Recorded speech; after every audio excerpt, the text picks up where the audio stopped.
થાકેલાઓને શબ્દથી આશ્વાસન. ભાઈ ભક્તસિંહ. ડિસેમ્બર 1. મારું પારખું તો લઈ જુઓ.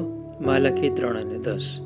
તારા બિયાવાની સગળી પેદાશનો એટલે ખેતરમાંથી દર વર્ષે થતી ઉપજનો દશાંશ તારે જુદો કાઢવો. પુનર્નિયમ 14 અને 22. ઘણા વિશ્વાસીઓ દેવને આનંદથી અને નિયમિત રીતે દશાંશ આપવામાં નિષ્ફળ જાય છે.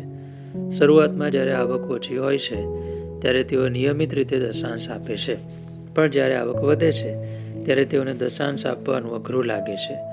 ઘણા વિશ્વાસીઓ દશાંશનો દુરુપયોગ કરે છે. થોડા એમ વિચારે છે કે તે નાણાં તેઓ ગરીબ સંબંધીઓ માટે, ભિખારીઓ માટે કે ભટકતા પ્રચારકો માટે ખર્ચી શકે છે. દશાંશ તો દેવનો છે અને દેવના ઘર માટે છે. દેવના ઘરમાં દશાંશ આપવા દ્વારા આપણે જાહેર કરીએ છીએ કે આપણે જે કંઈ છીએ અને આપણી પાસે જે કંઈ છે તે બધું દેવનું છે. ઇબ્રાહિમે મલ્કીસેદેકને દશાંશ આપ્યો. ઉત્પત્તિ 14 અને 20. તેમ કરવાથી તેણે જાહેર કર્યું કે દેવના સામર્થ્ય અને સહાયથી તે રાજાઓને હરાવીને લોતને બચાવી શક્યો. તમારા દશાંશ દેવના ઘરમાં આવવા જોઈએ. તમને તેના પર કોઈ હક નથી. જો તમારે ગરીબ સંબંધીઓ કે પડોશીઓને મદદ કરવી હોય તો તમારી બાકીની આવકમાંથી તેમ કરો. શરૂઆતમાં મને પણ દશાંશ આપતા આવડતું નહોતું. તે વખતે મારી પાસે કોઈ નાણાં નહોતા. મને વેતન વગર તાલીમ આપવામાં આવી રહી હતી. જો કોઈ મને નાની ભેટ આપે તો હું મારા પોતાના માટે ખર્ચી નાખતો.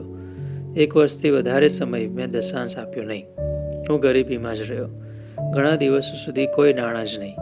મારી પાસે બસ ભાડું પણ ન હોય. મારે માઇલો સુધી ચાલવું પડે.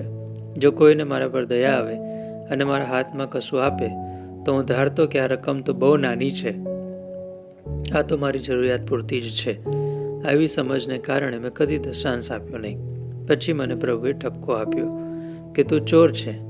ભલે તે રકમ નાની હોય તો પણ તું મને ચોરી રહ્યો છે. પછી મને વિચાર આવ્યો, જો હું 10 રૂપિયામાં ચલાવી શકું તો 9 રૂપિયામાં પણ ચલાવી શકીશ. 1 રૂપિયા માટે શા માટે દેવની ચોરી કરું? તેથી મેં દશાંશ આપવાનું શરૂ કર્યું. પહેલાં દશાંશ, પછી 20મો ભાગ, પછી અડધું, પછી પોણું અને પછી બધું જ આપી દેવાનું શરૂ કર્યું. મેં કહ્યું, પ્રભુ, મારી પાસે જે કંઈ છે તે બધું તમારું જ છે. તમને પૂછ્યા વગર હું એક પણ પૈસાને હાથ નહીં લગાવું.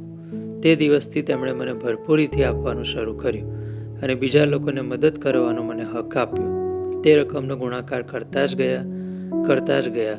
હવે તો જરૂરિયાતમાં હોવું એટલે શું તે મને ખબર જ નથી.